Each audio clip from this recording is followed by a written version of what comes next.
Bien, bueno, muchas gracias a todos y a todos por estar en este espacio.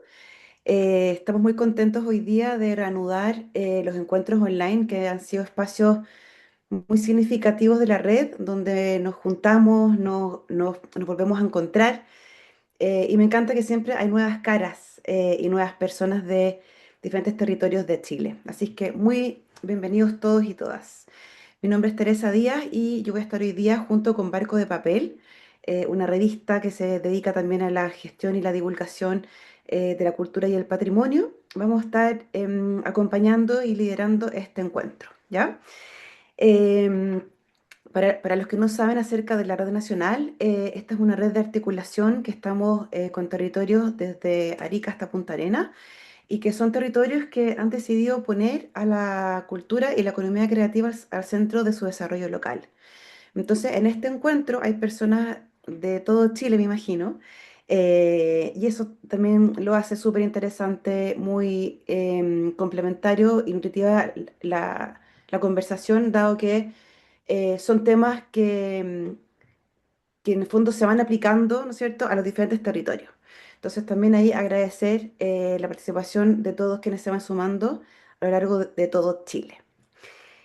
Bueno, como les comenté antes, este primer encuentro vamos a estar hablando sobre un tema súper presente, ¿no es cierto? Y muy activo, ¿no es cierto? Y nos parecía muy relevante poder invitar a alguien que realmente estuviera reflexionando y analizando estos temas. Entonces hoy día estamos súper contentos de contar con la presencia y la participación de Nicolás Madoeri y que en unos segundos más María José Gess junto con Catalina Vileque, que son de la revista Barco de Papel, van a dar inicio a la charla y la presentación de Nicolás y luego Nicolás va a tener el espacio para presentarnos todos estos temas. Bien, así que eso, muy bienvenidos todos, espero que disfruten de este espacio que es siempre súper nutritivo. Al finalizar vamos a dejar unos 10 minutos aproximadamente para preguntas, comentarios y cualquier cosa también pueden ir dejándolo en el chat que tenemos acá. Estamos grabando, así que está todo ok. Eso, así que bienvenidos y bienvenidas, que disfruten este espacio. Gracias, Nicolás, por ser parte de estos encuentros online. Y María José, te dejo ya el espacio para que tú presentes a Nicolás. Bueno, muchas gracias Teresa, muchas gracias a todos y todas quienes están hoy conectados. Es un honor y nos da mucha alegría que estemos en este nuevo encuentro online. Estos encuentros online de la Red Nacional de Territorios Creativos que durante muchos años han ido acompañando a gestores, articuladores, creativos, empresarios, emprendedores de todo Chile que están interesados en tendencias y en distintas herramientas para el fortalecimiento de sus territorios creativos. Para la revista Barco de Papel es un honor ser este año también co-anfitrión de este encuentro online. La revista Barco de Papel que hacemos junto a Catalina Vileque, que es periodista ambas somos del sur de Chile, y junto también a Julieta Torres, nuestra directora creativa. Eh, es una revista que nace para poner conversaciones y temáticas muy relevantes y de tendencia sobre la mesa, digamos. Así que estamos muy contentas de poder eh, colaborar este año con la Red Nacional de Territorios Creativos y por supuesto con Chile Creativo para este encuentro online. El encuentro online que nos convoca hoy se llama Tecnología aplicada a industrias creativas, gestión cultural, creación narrativa, autoría y el imaginario del futuro. Y para ello tenemos a una persona que nos cautiva, que es Nicolás Madoveri. Yo les invito a visitar su página web, que es muy interesante porque no solo uno tiene acceso a sus contenidos, sino también acceso a distintas plataformas en las que Nicolás expone su visión, pero también a tensiones, filosofía, líneas de trabajo, así que los invito a visitar este espacio. Y es nicolasmadoveri.ar y se presenta ahí y le preguntamos si es que podríamos presentarlo como él se presenta en esta página web que dice, vengo de la música, los medios digitales y la política pública latinoamericana. Esa formación moldea cómo trabajo, con sensibilidad para el contexto, con foco en cómo las tecnologías reordenan ecosistemas, con rigor para leer las tensiones entre comunidades, plataformas y regulación. Fundé y dirijo FutureX, dice Nicolás, un estudio de investigación y estrategia enfocado en cultura, Internet, inteligencia artificial y tecnologías emergentes. Desde allí desarrollo investigaciones, programas de formación y consultoría para organizaciones, instituciones y equipos que atraviesan procesos de transformación tecnológica. Mi trabajo cruza inteligencia artificial, plataformas digitales, tecnologías emergentes y nuevos modelos de comunidad. Lo que une esos territorios es una pregunta común. ¿Cómo se reordenan las prácticas humanas cuando cambia la infraestructura técnica? Participé en proyectos, programas o instancias de formación junto a UNESCO, British Council, Ministerios de Cultura de América Latina y organizaciones internacionales vinculadas a la creatividad, innovación y políticas públicas. Creo que ahora me encantaría darle pie a Nicolás para que él pueda profundizar y nos haga esta presentación a partir de la cual luego discutiremos. Adelante, Nicolás. Bueno, ¿cómo andan? Desde ya, muchas gracias a todos y a todos, a la red, a bueno, Chile Creativo, a Mauricio, que también fue el nexo, a Disco de Papel, así que me pone contento este espacio y va a ser una charla también como un poco de experimental en relación de que voy a contar algunas cosas que voy a compartir más en un texto que estoy sacando en las próximas semanas, así que, pero me parecía interesante aprovechar el contexto y cruzar un poco lo que estoy pensando hoy con también un documento que trabajamos hace, bueno, en realidad hace un año para el Ministerio de Cultura, las Artes y el Patrimonio de Chile, que tiene que ver con el impacto de la IA y en las economías creativas, así que armé como un entuerto entre lo que estoy pensando hoy y la información que recabamos de Chile en ese momento, como para dar un diálogo. Propongo en ese sentido como una instancia también de diálogo en la que hay un montón de cosas para encarar esta conversación que doy por hechas, que no tienen por qué estar dadas por hechas, entonces también apelo a la curiosidad de cada una, que diga una, que diga no entendí, y en donde yo puedo explicarlo sin ningún problema, porque estamos en este contexto donde hay mucha información pasando.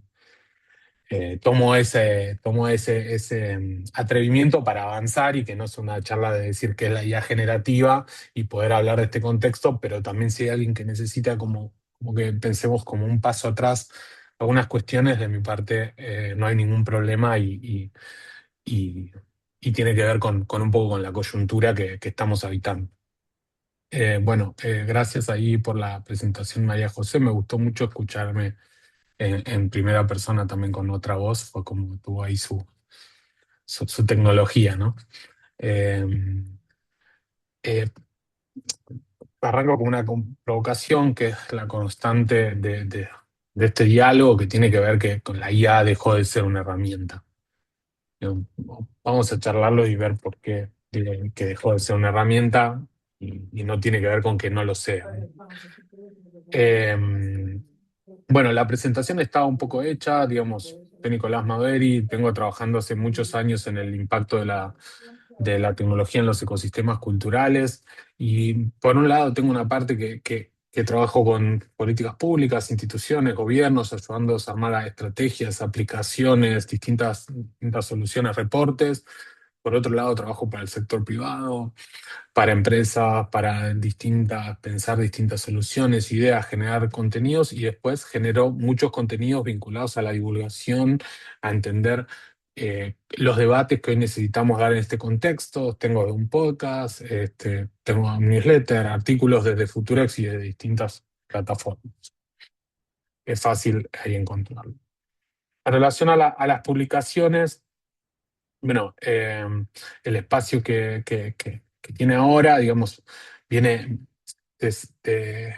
trae como casi 4 publicaciones encima, o sea, son las conclusiones de varios trabajos. Justo eh, hace un ratito, ¿no? Sebastián decía que había escuchado una charla de Pulsar en la que yo estuve hace un par de años. En ese momento estábamos presentando IA y música, que era un libro que armamos para pensar cómo la inteligencia artificial iba a cambiar como el contexto, qué uso se le podía dar y qué debates éticos se planteaban, ¿no? En ese recorrido, bueno, es un documento que tiene, sí, justo cumplió ahora 2 años de que salió, y un montón de cambios en el medio, así que esto tiene que ver con esa base, ¿no? Para utilizarla. Después, el documento que, todos estos documentos que estoy hablando son de acceso libre, o sea, también después veo si paso los links, en mi sitio ahí están para descargar, pero es cuestión de buscar un poco en la web y los encuentran. El reporte que hicimos para el Ministerio de IA más Cultura, ¿no? Y pensar este cruce entre economía creativa e inteligencia artificial en Chile, donde exploramos las distintas áreas.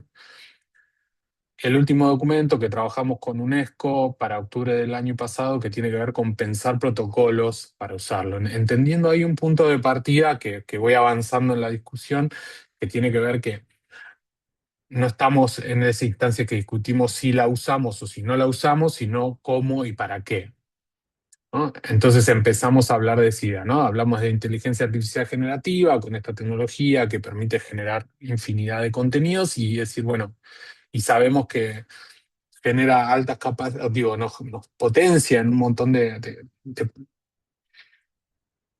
instancias, digamos, en una cadena de valor de las industrias creativas, pero también implica un montón de peros o puntos o instancias donde tenemos que tener cuidado, desde no saber con qué está entrenado, hasta la posibilidad de generar slop, o sea, contenido que no tiene, que es basura y demás. A eso se le suma la publicación que estoy trabajando, bueno, que es el trabajo de los últimos 3, 4 meses, que está vinculada a la música en toda la primera parte y desarrollo, y después tiene una parte más de propuestas vinculadas a lo cultural, que ahí ya sale la palabra inteligencia artificial de los títulos, porque ya creo que yo ya no la quiero escuchar más, no sé, me gustaría poder, no como cambiar ya resignificar, pero pensar del estéreo a la música líquida, ¿no? Y decir cómo cambia el contenido en relación a este contexto, donde cambia todo lo que está alrededor. Digo, esto también va a estar de acceso libre, o sea, posiblemente cuando tengas tiempo de terminar de hacerlo, que será en las próximas semanas. En la charla previa que tuvimos, hablábamos, contaba como cómo encarar un poco este espacio, que también es un disparador, y espero que sea el disparador de un montón de espacios que también se den en este contexto, y contaba las 3 preguntas que para mí son rectoras a la hora de pensar este impacto o estos cruces o estos diálogos, y de tratar de no pensar soluciones, pero achicar los debates. Por un lado, cómo se crean y consumen contenidos culturales en la era digital. Por otro lado, cómo se ordena el uso de inteligencia artificial en proyectos. Y por otro lado, es que en ese contexto, ¿qué discusiones estamos evitando? ¿No? Lo que voy a contar ahora tiene que ver con distintas aristas de esas 3 preguntas, que también, por propio de que para no dedicarle 1 hora a cada pregunta, condensé en algo que es como más una licuadora, resultado de licuación, digamos. ¿Vamos bien hasta ahora? ¿Se entiende? ¿Alguna pregunta? Avanzamos. Digo, Está perfecto, empezar ahí. Nicolás, así que avancemos. Está súper bien. Bueno, bueno, gracias. El chat lo tengo abierto, así que cualquier cosa que puedan poner ahí la veo rápido. Acá avanzo con esta frase, que es una provocación, pero en esta idea, ¿no? Quizás tecnoapocalíptica de que la IA puede, digo, mata la cultura por decir que destruye el puesto de trabajo, digamos, homogeniza el contenido, todo lo que podamos decir en negativo. Hoy me parece que lo que está pasando es otra cosa. Y ahí empezamos a hablar de esta idea de por qué digo que no es una herramienta. Digo, hoy la inteligencia artificial se volvió una infraestructura. Digo, se vuelve una infraestructura como lo que es Internet, como es la luz, como es el agua.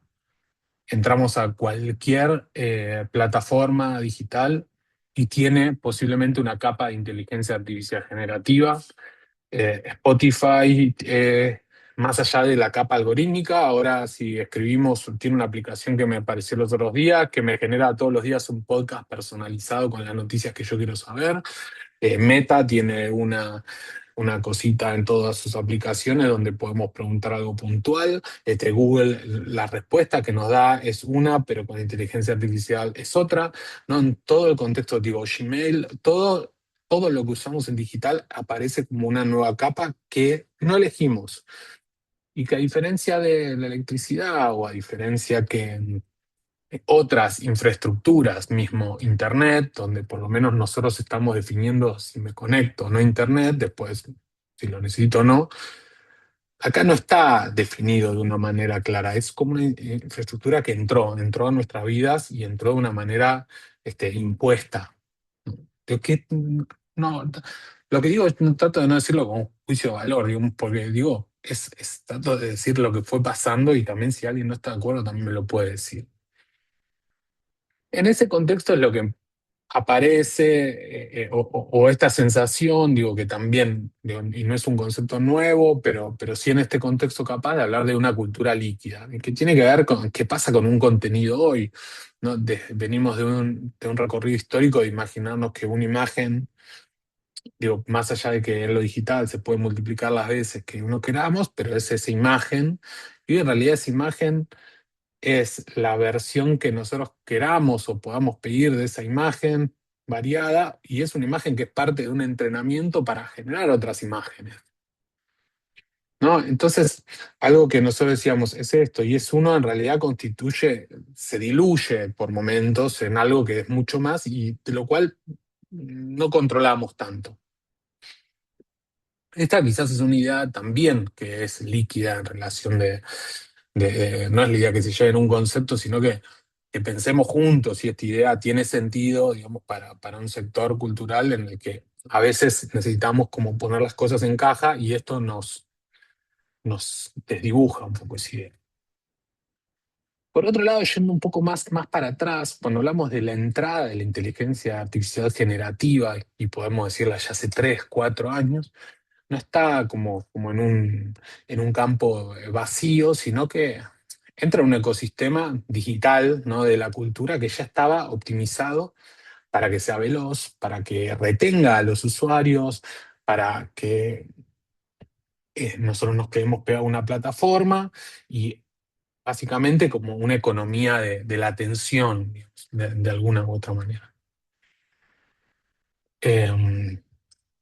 Y esto me parece interesante, este gráfico lo tomo de Ted Gioia, es un periodista estadounidense de jazz que en 2024 sacó un artículo que fue muy referente, que se llama El estado de la cultura, donde él, dentro de varias cosas que plantea, como esta economía de la adicción por un lado, habla del auge de la cultura dopamínica, ¿no? Y cómo fueron cambiando, ¿no? Nuestros consumos en ese contexto, ¿no? Y a mí me gusta mucho porque nosotros capaz lo podemos tener por separado, pero verlo en una sola imagen es bastante concreto, ¿no?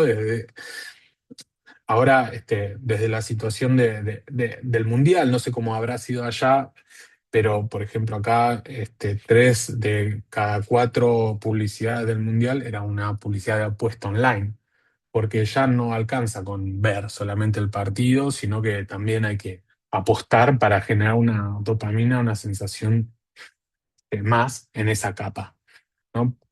Lo mismo lo vemos con cualquier tipo de artículo periodístico, donde pasamos de leer un diario, de esa experiencia física, hasta por momentos engorrosa, pero tangible, a esta idea del clickbait, ¿no? De que a veces le contamos a alguien que sabemos algo porque leímos un titular que estaba pensado para engancharnos y donde muchas veces ni siquiera está la noticia real.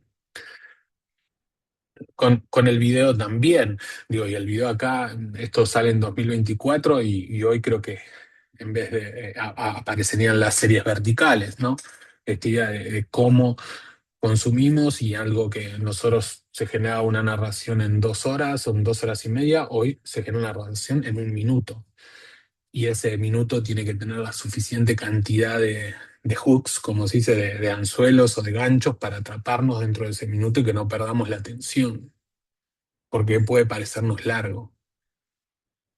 Y en la música, bueno, lo mismo, ¿no? Esta idea de la tiktokización de la música, donde había un gráfico evolutivo hace un tiempo de una canción en 1970 que podía ya tener eh, 15 segundos de introducción en promedio, ¿no? Entre muchas canciones, 15 segundos de introducción, hoy tiene que tener 2 o 3 segundos de introducción.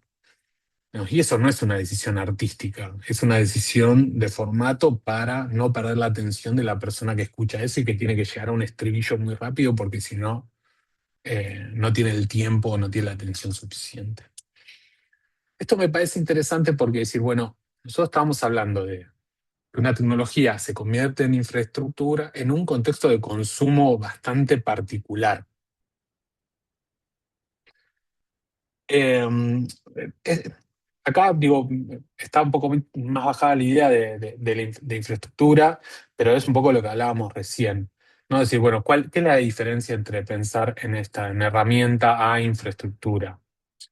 Que la herramienta uno la abre, la usa, la cierra, decir, bueno, acá terminó, como esto, un software, por ejemplo, decir, bueno, hago una presentación, lo abro, lo cierro y ya está. ¿No?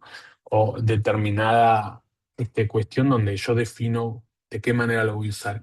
Y acá ya no definimos de qué manera lo vamos a usar en muchos aspectos. Está ahí, incluso aparece a veces para simplificarnos y a veces para complejizarnos, ¿no? Y donde todavía no está es porque no se llegó a definir. Y acá me parece y también me parece interesante que más allá de que es una infraestructura un poco abstracta, en pos de que decir, bueno, todo lo que pasa digitalmente también tiene una parte física que tiene que ver con los data centers, con toda la energía que se genera para que esa infraestructura física funcione, los servidores, y una red de personas a nivel global en el que hay una investigadora argentina que se llama Milagros Micheli, que recomiendo mucho, que tiene un trabajo que se llama Data Workers, que habla de que entre 150 y 450 millones de personas están trabajando en cargas de datos, ¿no? O sea, para entender la escala, ¿no? De esto. Y esto, bueno, aparece, ¿no? Esto es lo que decíamos. Reitero, me parece que es importante. En un editor de texto o en una plataforma de audio, todas las plataformas de audio o los software con los que creamos empiezan a incorporar IA, un corrector, un traductor, un plugin. La plataforma mismo en un YouTube que te dice, no, mira, no publiques ahora, publica más adelante porque te va a ir mejor.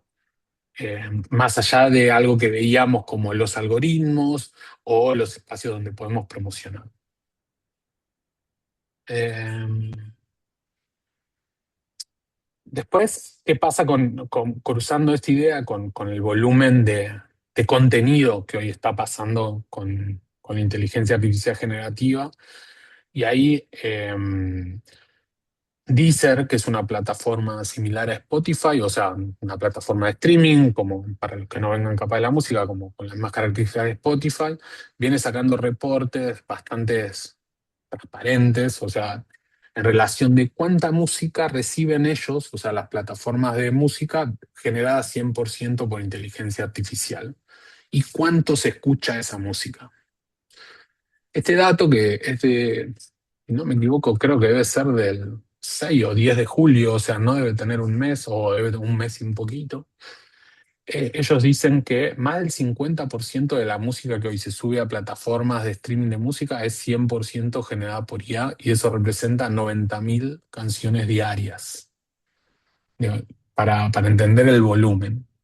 Por otro lado, eso representa entre el 1 y el 3% de las escuchas totales de la música. O sea, no es que todavía, no es que estamos en un plano de que estamos escuchando música IA porque se sube mucha más música por IA a las plataformas. Significa que eso está, pero no tiene tanto consumo. Y el consumo que tiene, el 85% son escuchas fraudulentas. ¿no? Que básicamente es un sistema de farming, ¿no? En lo que alguien sube contenido para que se escuche y para generar ingresos como estafar, digamos, a las plataformas. Eh, Esto me interesa, por un lado, para entender el volumen.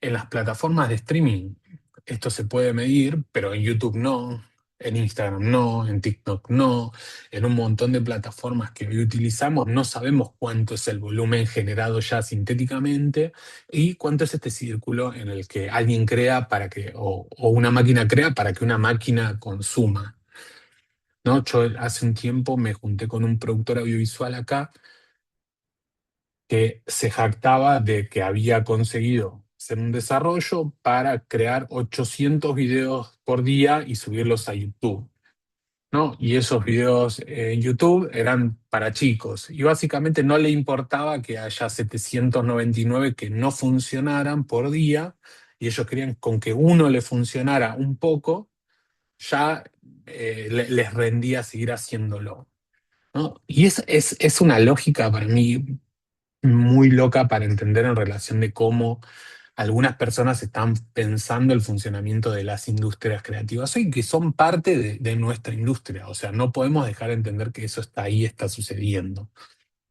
Y también para, a la hora de repensar las prácticas, ¿no? ¿Cómo lo pensamos alrededor de esto?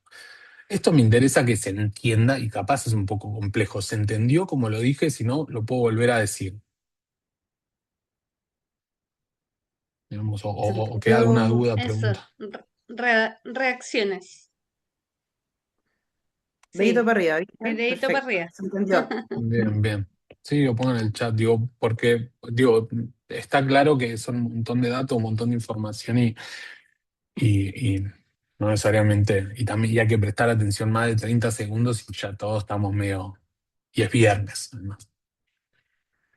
Em, Acá me gustaba traer este dato más de contexto de Chile y que está en el reporte. El reporte tiene bastante más información y tiene bastante más información cualitativa. Bueno, hay varias participaciones. Nico mismo, que está por ahí, ha escrito también algo.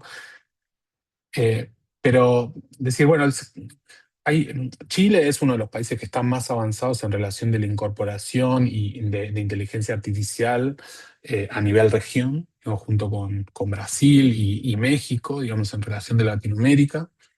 Pero algo que nosotros detectamos es que eso no significaba que el sector cultural o creativo esté conectado con eso, porque que se use para la minería, que se use para las tecnológicas o que se desarrollen startups o que se desarrollen data centers, no significa que eso genere como un derrame de información o de divulgación en el que actualizamos los ecosistemas en general.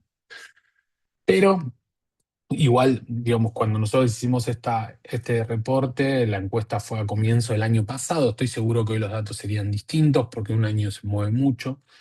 El 70% prácticamente de las personas ya estaban usando ya para los proyectos que trabajaban. El 22% lo hacía en profundidad y en general el uso que estaba vinculado es funcional. Ahora vamos a hablar de eso. Solo 34% lo usa con fines creativos. Y eso también aparece algo que es bastante interesante, o que es una tensión, o un diálogo entre el uso funcional y el uso creativo de la IA.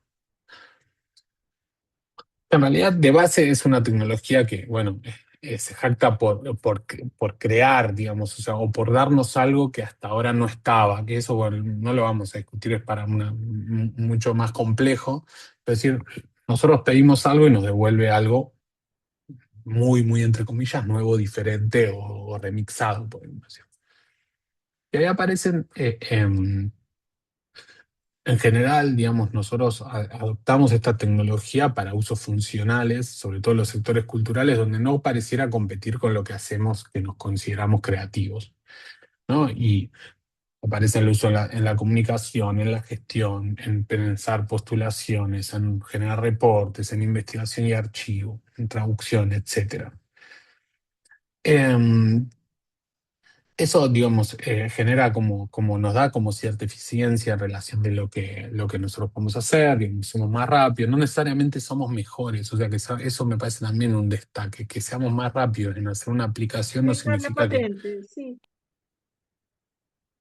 Bueno. Em, y también no significa que la estemos usando bien, ¿no? Pero son como usos más generales. Y después aparece lo creativo. Lo creativo es cuando vemos más linkeado a lo que puede ser una obra o la voz propia, ¿no? Que no necesariamente tiene que ser una obra artística. Y nosotros nos podemos considerar creativos haciendo presentaciones o haciendo determinadas cuestiones. Y en general aparece esa tensión o fricción, que puede ser mismo ideación o exploración de ideas, referencias, bocetados de imágenes o sonidos, etcétera, co-creación de obras entre IA y humanos, prototipado de formatos nuevos, más lo que es bytecoding, etcétera, o identidades visuales y estéticas. Hoy pasa algo interesante, no sé en Chile, pero de repente empieza a aparecer mucho desgaste en relación de las piezas visuales hechas con IA, ¿no? Como los flyers o los pósters o lo que sea, ¿no? Como de repente aparece un desgaste. Y ahí eso es interesante porque es una tensión.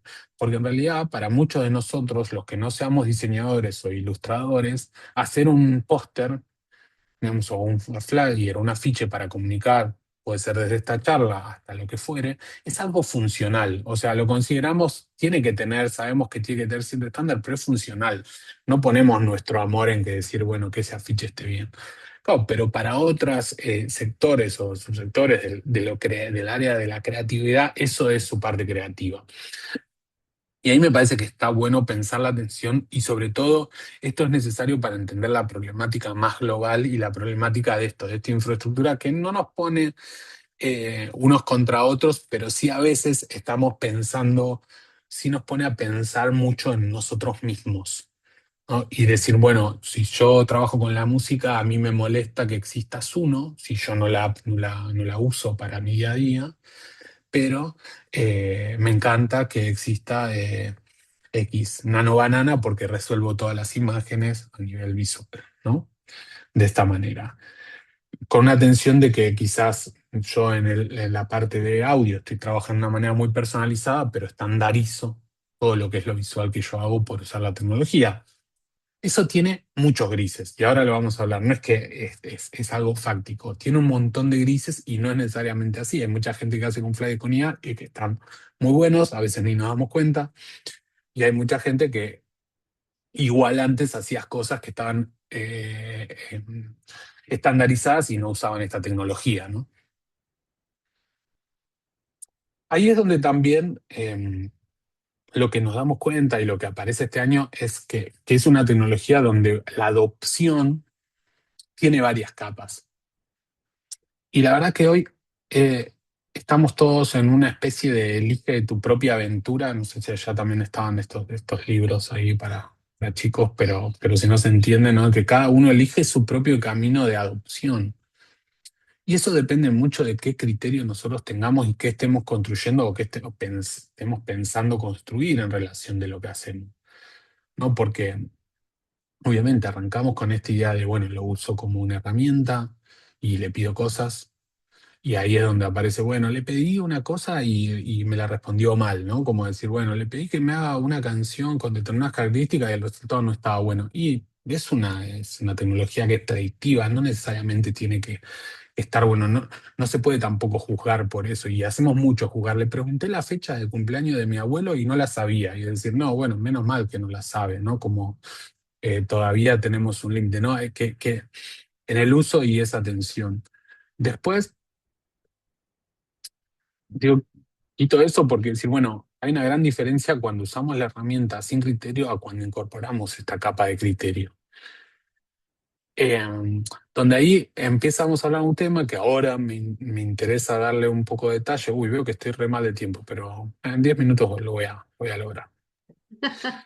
Eh, Adelante, Nicolás. eh, no, es que decir, bueno, cuido la información que yo estoy evaluando, sé que me puede dar y que no me puede dar la herramienta, y puedo evaluar críticamente si el resultado es o no interesante, donde la mayoría de las veces no lo va a hacer. O sea, y va a requerir bastante iteración en relación a esto.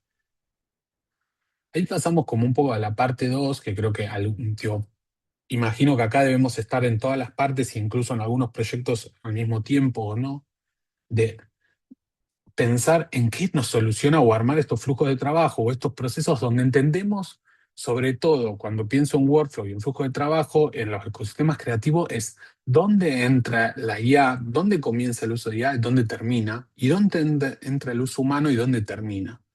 Donde para mí hay algo bastante básico, pero no por sí obvio, que tiene que ver con el criterio, es que no importa qué tenga en el medio, pero sí o sí, al comienzo tiene que haber un humano y al final tiene que haber un humano, ¿no? Y esa tiene que ser la base para construir como un proceso de trabajo utilizando IA.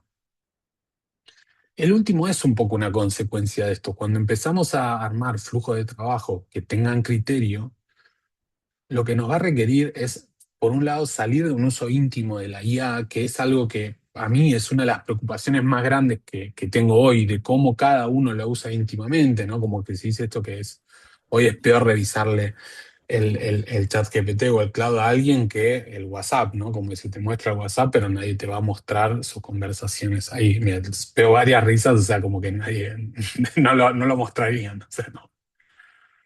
Eh, y, y- y cómo salimos de ese uso íntimo, digamos, y pensamos un uso colectivo de la tecnología, donde si yo voy a trabajar con Nico, voy a trabajar con María José, voy a trabajar con Mauricio en algo, nos ponemos de acuerdo cómo usamos la tecnología y dónde están los bordes.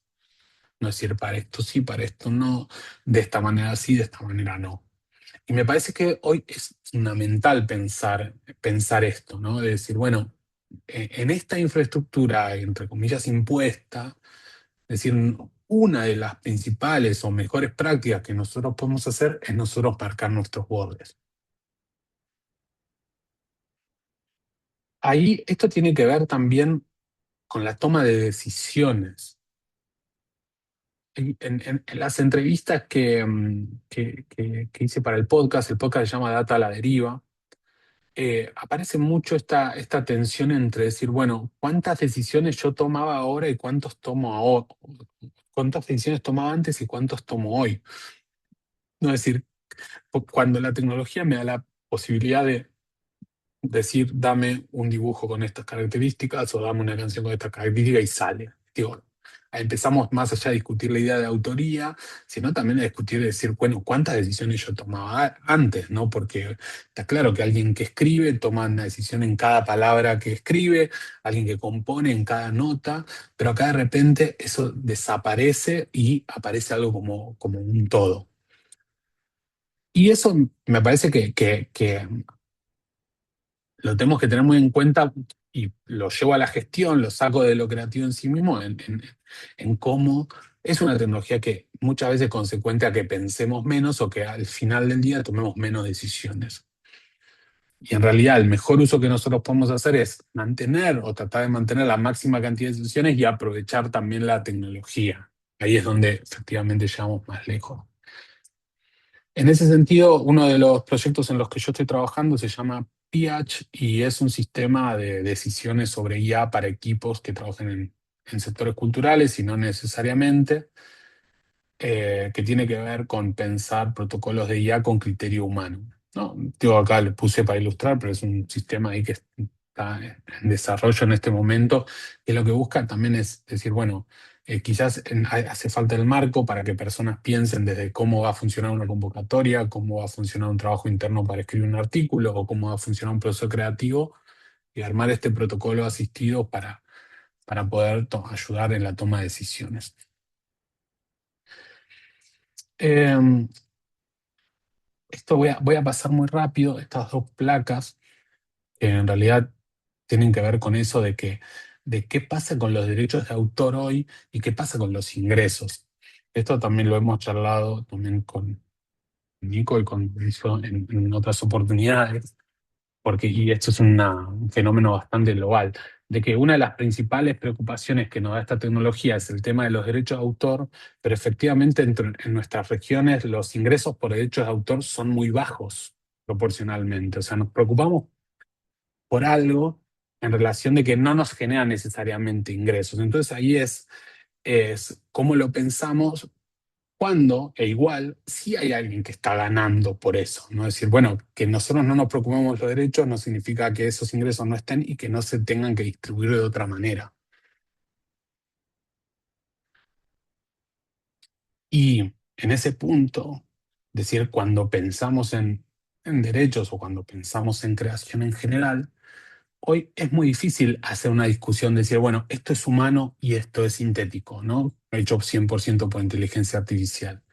Y uno de los puntos de debate tiene que estar en la zona gris, en los criterios de co-creación. Digo, hasta dónde hoy podemos pensar que cuando uno crea algo que considera algo único entra la tecnología, como pasó históricamente, digamos, desde que aparece la imprenta en adelante, por ejemplo, con cada cambio tecnológico, que asiste a que se pueda reproducir más o hasta que esas pequeñas mejoras tecnológicas nos den nuevas herramientas, es decir, cómo esta herramienta entra y cómo esta zona gris de co-creación humano-máquina permite, eh, nos da esa tranquilidad de decir, ah, bueno, esto lo estoy haciendo yo y esto es mío y esto no lo estoy haciendo yo y es algo de la máquina que me está dando como un resultado. Ahí, voy a esta placa y después vuelvo, como hay algo que es fundamental, es el tema de los datos, ¿no? Hoy en general estamos nosotros usando tecnologías, hablamos de IA y hablamos de tecnologías hegemónicas, o sea, en su mayoría desarrolladas por Silicon Valley y si no, con suerte por China. Digo, y no lo digo con suerte como algo bueno, sino como por una diversidad, digamos, en oposición, digamos, digo, como algo que no sea el modelo de Silicon Valley de lo tecnológico.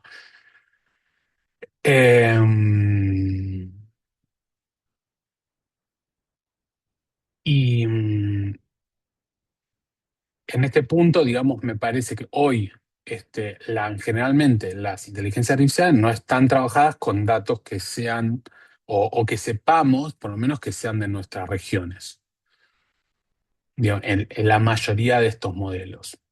En ese punto sí hay un gran caso que es la TAM-GPT, que digamos es un proyecto que parte del CENIA, o sea, el Centro de Inteligencia Artificial de Chile, y que nuclea a 14 países con múltiples organizaciones, y que yo recomiendo como un modelo de contraste, donde algo, si nosotros pedimos una información que medianamente puede ser situada, o sea, no es algo genérico, eh,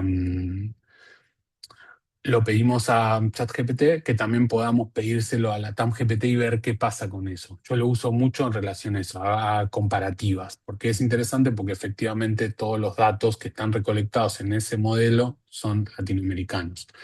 Y es para mí un ejemplo súper grande en relación a esto.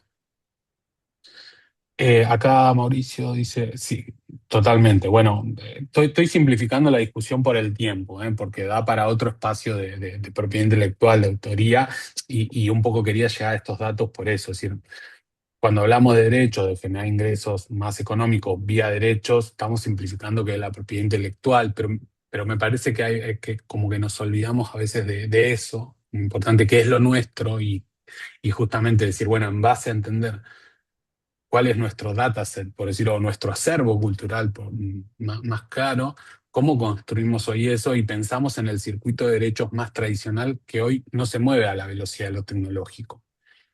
Digo, pero estoy simplificando una discusión que también es para rato, digamos, totalmente, y muy de acuerdo con el comentario ahí de Mauricio.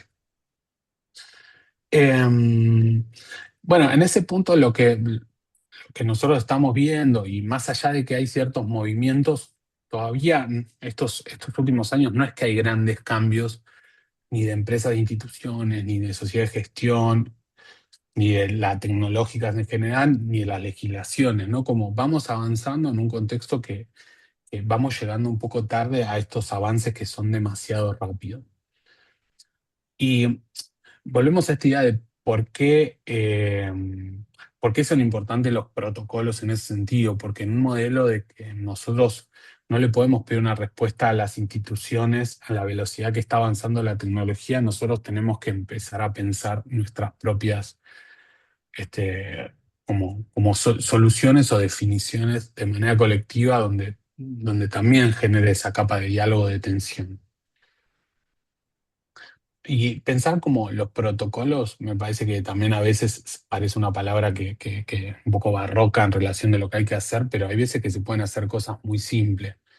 Decir, ¿qué decisiones nunca queremos delegarle a la IA y dónde está nuestra línea roja con respecto al uso de la tecnología? ¿Cómo rompemos el uso íntimo, ¿no? Que es simplemente diciendo, voy a preguntarle a Teresa cómo ella usa la IA y le voy a contar cómo yo la uso, o sea, como desde cosas muy simples, desde entender cuál es nuestra definición de co-creación, ¿no? Que quizás no la pensamos para otras tecnologías y ahora requiere decir, bueno, siento que co-creo hasta este punto, en otro punto ya no co-creo, o sea, es la tecnología diciéndome algo o devolviéndome algo. Y cómo ponernos al día media hora a la semana a entender el tema, a ver qué se actualiza, a ver qué está pasando y no necesariamente por entender la última herramienta, sino por pensar qué discusiones hoy aparecen como centrales. En eso, digamos, podemos decir como una idea muy general que la cultura se está volviendo líquida. O sea, si nosotros no empezamos como a tener otro rol, la cultura se transforma en un insumo muy líquido y las producciones culturales para que los modelos los tomen y devuelvan sus interpretaciones. Y creo que es un momento muy clave para ponerse a pensar alrededor de esto. Acá ponía esta metáfora bueno, que los líquidos toman la forma del recipiente y que nosotros somos los responsables de plantear cuál debería ser ese recipiente de hoy, ¿no? Que quizás es salir de pensar los contenidos y decir dónde queremos que esté eso. Por eso pensar en infraestructura nos saca de la idea de si una herramienta hace esto o aquello, y sino cómo nos manejamos a nivel más general. De mi parte, esto, y muchas gracias. Más allá de si quieren ahora igual comparto ahí los contactos, pero ahí creo que eso creo que lleva mi LinkedIn, y está mi mail o uno de los mails que trabajo para estar. Sí. Muchas gracias, Nicolás. Quiero también destacar el programa en Spotify que tienes, Data a la Deriva, donde a través de conversaciones con distintas personas vas explorando temas como la creación, también la exposición, ¿cierto?, en el mundo digital. Así que muy buenas conversaciones para esta temporada. ¿Se vienen más temporadas de Data a la Deriva? Ayer grabé 4 capítulos, así que estoy así de quemado, y estoy hilando demasiado bien para lo que fue mi jornada de ayer. Excelente. Pensé Bueno, que iba a ser más traumático. nos encanta que nos provoques con algunas cosas como pensar en infraestructura y no como herramienta. Y también que esta conversación también nos lleva a nuestra agencia, no solo a pensar en hoy todo el mundo tiene que arreglar o los políticos, las políticas públicas tienen que arreglarlo todo por uno, sino también la agencia que uno tiene en en este mundo desafiante que hoy, del cual estamos siendo parte. Y la verdad es que tengo millones de preguntas, pero yo creo que eh, hay muchas preguntas aquí en en el grupo, así que me encantaría que nos pudieran compartir sus preguntas y abrir este foro. Maritza tiene una, Maritza Diegues. Hola Nicolás, muchas gracias por tu exposición, sumamente interesante. Es un tema que estamos todos acá, siento que siempre estamos atrasados en términos de inteligencia artificial. Según el análisis y de la revisión y del apoyo tú has hecho en los distintos estamentos gubernamentales en Chile sobre todo, ¿qué recomendaciones o qué crees tú que debiese priorizarse en la legislación hoy y a futuro, entendiendo que tú tienes mucho más información que la que podemos nosotros tener como contenido y el acercamiento. Nosotros ya nos vimos en un espacio en donde hay una reforma, en donde esta reforma para el gobierno actual incluía un cambio de derechos que querían abrir los derechos que los autores tienen y dejarlos abiertos a la IA. Ese al final, ese párrafo se sacó de esta reforma. Pero desde esa línea, para ti, en términos de creación, desde las economías creativas, desde la industria, ¿qué recomendaciones harías tú para que nosotros pusiéramos atención en términos de legislación? Eso, gracias. Bien, no, me parece, yo estoy saliendo de esta idea de todo lo que hoy mantiene ciertos status quo, ¿no? Como que es a veces antipopular. Porque en relación de los derechos es muy complejo, pero bueno, los sectores tienen que organizar hoy.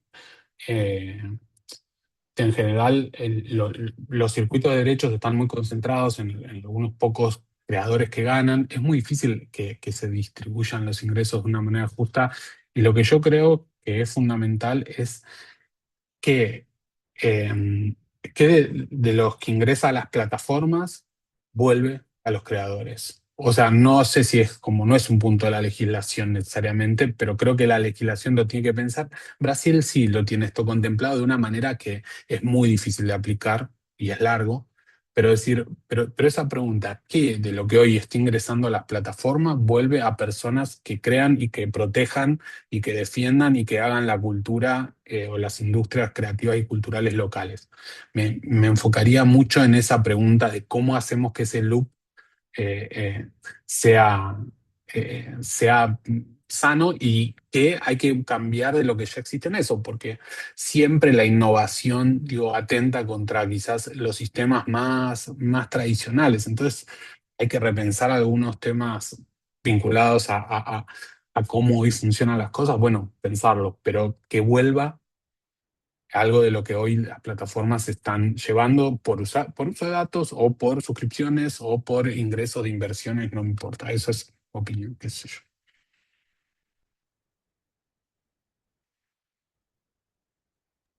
José Alarcón también levantó su mano. Sí, gracias. Hola Nicolás, muchas gracias por la charla, estuvo muy interesante. Yo vivo acá en Valdivia, en el sur de Chile, trabajo en una empresa relacionada con el área del cine, en Alga Studio, y estuvo muy interesante la charla y quería saber algo que escuché el año pasado creo que era el presidente de la Sociedad de Inteligencia Artificial aquí en Chile, que estuvo en un curso y decía que algo muy interesante y que me quedé pensando que el uso de la IA, algo clave, es el tema de las habilidades blandas, de las capacidades humanas como de poder comprender y poder dar instrucciones de forma adecuada, asertiva, y según él iba a ser una de las capacidades humanas más relevantes en el futuro en el uso de esta infraestructura, ahora entiendo, más que herramienta. ¿Y cómo ves tú eso? Porque él decía que había como una transferencia desde las habilidades duras más antiguas, que era como tener conocimiento técnico y nada más y no saber hablar con nadie, a herramientas más blandas de poder interaccionar con una máquina que te entienda y siga tus instrucciones y pueda hacer y llegar al punto que quieres que llegue o en esta co-creación. Como, yo trato de mirarlo como de un punto de vista más optimista, como que en el fondo, quizás desde la cultura tengamos más herramientas para poder interaccionar con esta infraestructura en ese sentido.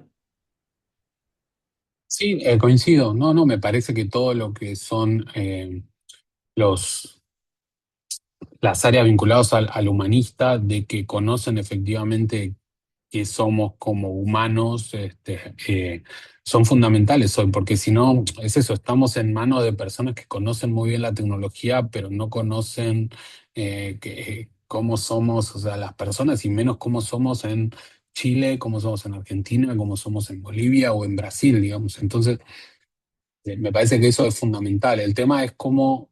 eh, no, cómo llegamos a sentarnos en esa mesa de discusión, ¿no? Sin una cuestión, digo, donde hay que moderar o sea, entender cuáles son los puntos de tensión y cuáles son los puntos de conexión para poder generar esos diálogos. Y en el uso de diario, me parece que igual es fundamental. Las personas que entienden ese tipo de criterios o ese tipo de marcos contextuales tienen una ventaja.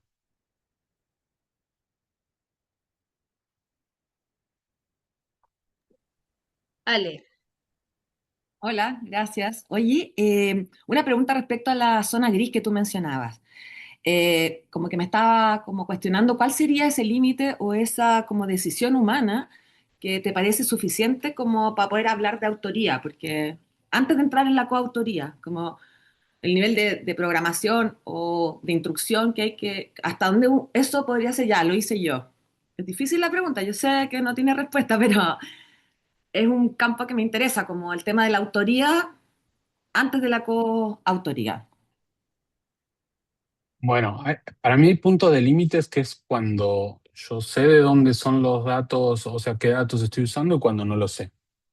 O sea, ahí ya cruzaste una barrera, en donde yo creo que cuando no sabes de dónde vienen los datos de lo que estás haciendo, de la información que está dada, ya perdiste como la autoría de por sí mismo de por eso.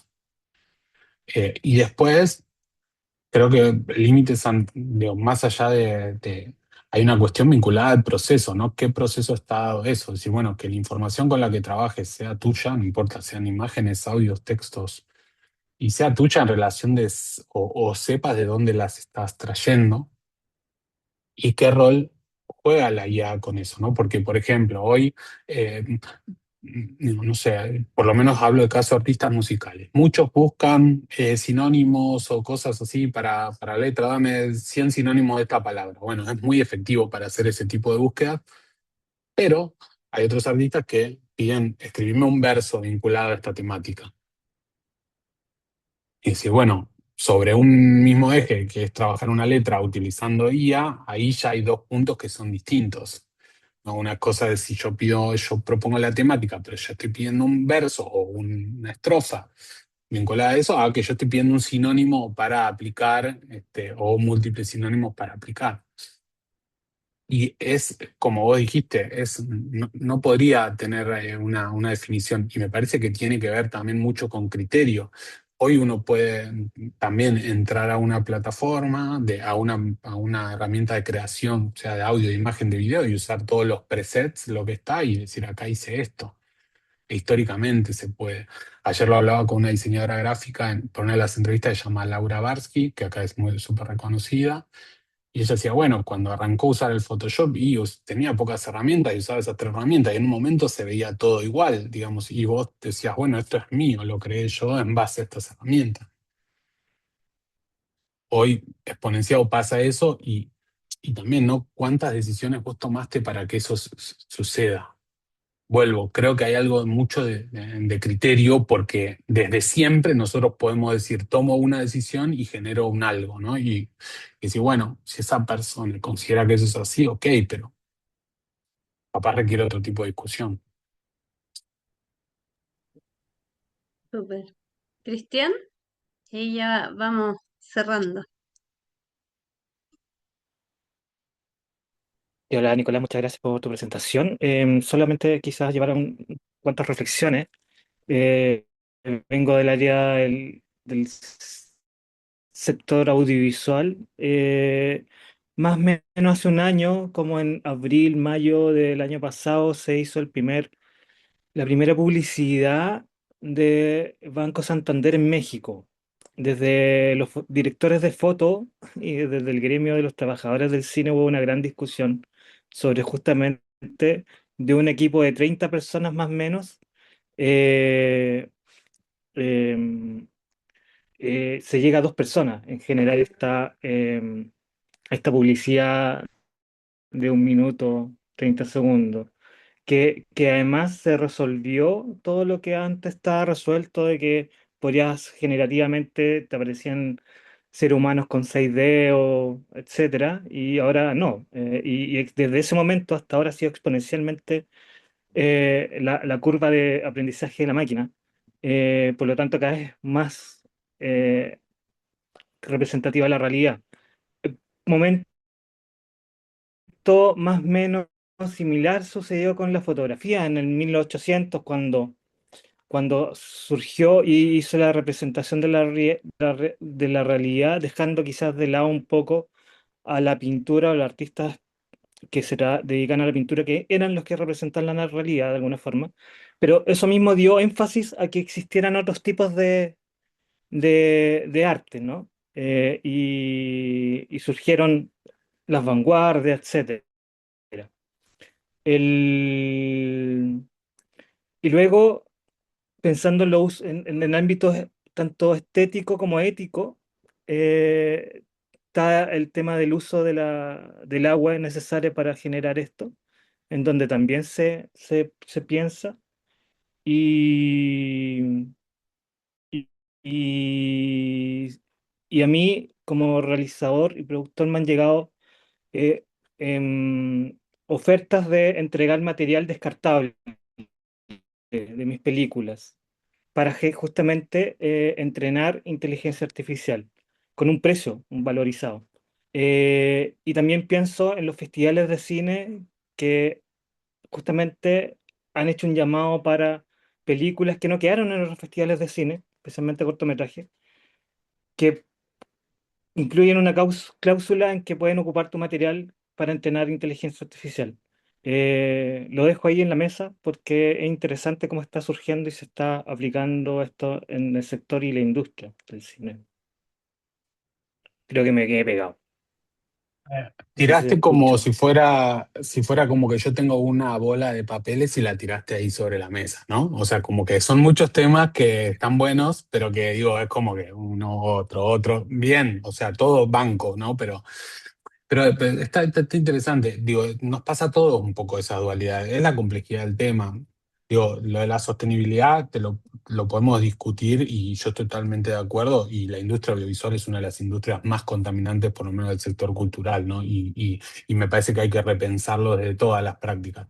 Y hoy muchas veces reemplazar un plano con IA por un plano que se firma en el desierto, que deja una huella de carbono tremenda y que inmoviliza una cantidad de gente desproporcionada para el resultado que tiene, digamos, es una tensión, ¿no? Te lo dejo ahí pensando, es decir, como que hay que ir desarmándolo.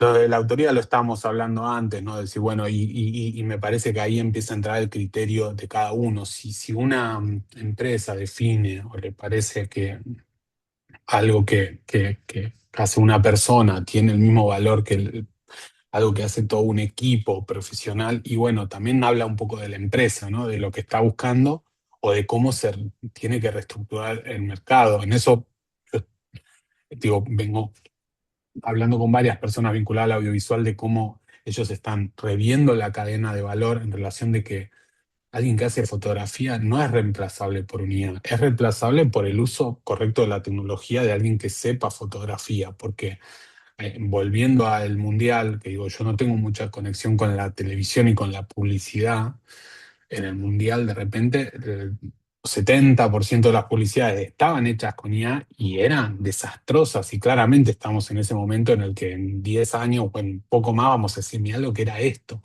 Y las mismas marcas se van a dar cuenta de que eso es un desastre, pero hoy eligen la eficiencia y ahí hay algo más sistémico, ¿no? De qué estamos viviendo en el sistema, decir qué lugar le damos a los creadores o a la cultura, en el que algo que tenga valor sale más caro que algo que sea rápido.